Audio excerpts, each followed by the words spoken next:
So this organization that I work for that is 100 years old has left a fingerprint on virtually every advancement in this disease. A lot has been done, so let's acknowledge that for just a moment. Research, education, advocacy, and service do matter. That's what the American Cancer Society does.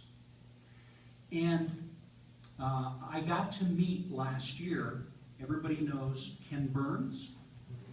He tells me, he almost apologized for the fact that he is only the executive director on a documentary that I want you to look for in the spring of 2015 about cancer.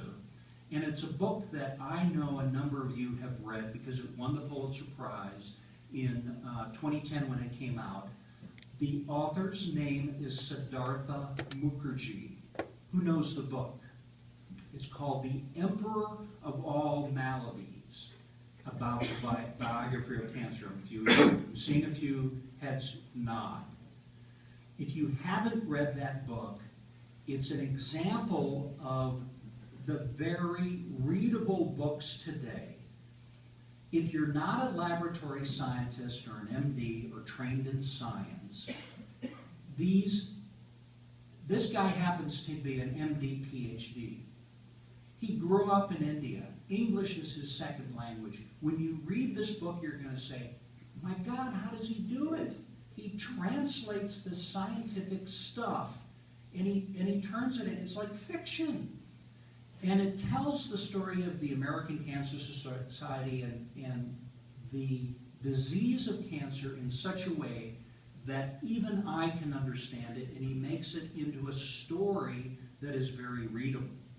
And so, and then you've got Ken Burns telling the story in a way that only Ken Burns can tell the story. There's even a website for it, so you can Google it, and you can see a preview of it, and you know that it's going to be fun to watch too. So if you choose not to read the book, then now you can see it in a three-part series that will be very palatable and fun too. So I think that the key is that in order for us to sort of take personal responsibility,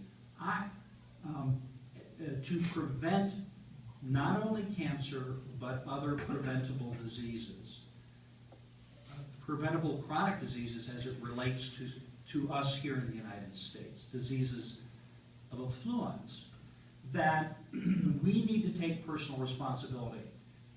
I'm preaching to the choir in this room because this is a room of highly educated, motivated people.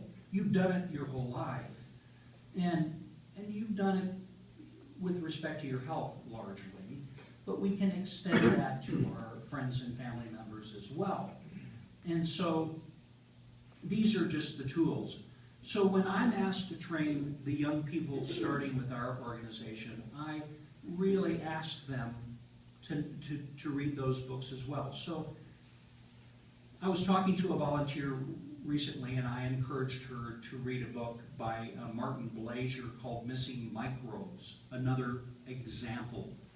And she said, John, I'm not reading a book on molecules. Her thing isn't science. And she said, I want a magic pill. And so many of us want a magic pill to cure the disease once we get it. It's understandable. But books like that help us then take more personal responsibility for our health. And so over the last 10 years, there have been a large number of these books. So, I don't know, have I stimulated any questions as it relates to cancer and your health so far? Let me stop for just a second and see if there are any questions. Yes? As a percentage of the population, is cancer on the rise, on the decline, or is it hard to say because it wasn't diagnosable in the same vein that it is today, 40 or 50 years ago? People just, succumbed referred to it earlier and it was a little more mysterious. Great question. It is on the decline in all areas but one. And it's been on the decline 1% a year for the last 20 years, except for women in lung cancer. Why? Smoke that cigarette. Because remember Virginia Slims in the 60s. So women started smoking later than men. So mortality rates for women is the only mortality rate that has not declined yet, but it will. So good question.